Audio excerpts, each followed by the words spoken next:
Okay, we have a Linux instance in the AWS cloud. Now what we need to do is figure out how do we connect to an instance like that. How do you actually use it? Well, I'm going to show you exactly how to do that now. With my EC2 instance selected, I'll click Connect. Now, this is the simple way to connect to an EC2 instance with Linux. There are other ways to do it. In this case, I'll show you this way and another way that's a little more detailed. So, notice that we have the public IP of the EC2 instance and the username. I will click on Connect. This opens a new tab in my browser.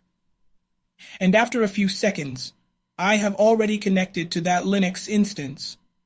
I can, for example, type unamr to check a Linux kernel version, or unamem to check if the system is 32-bit or 64-bit.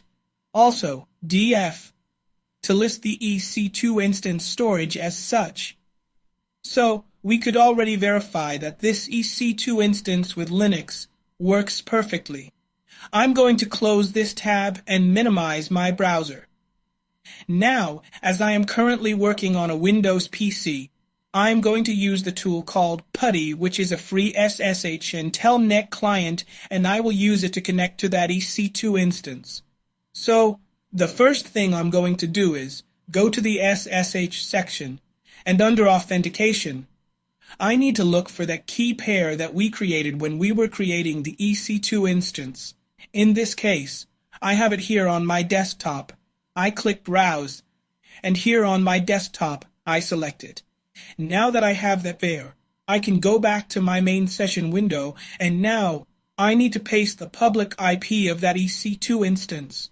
To do that, I go to the browser, copy the IP, remember this user, minimize and paste the IP here.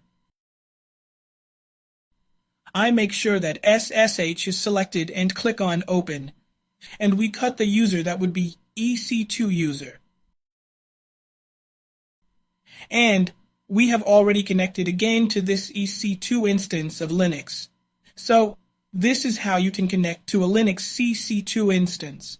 There are other ways to do it, but we will see it later. See you next time.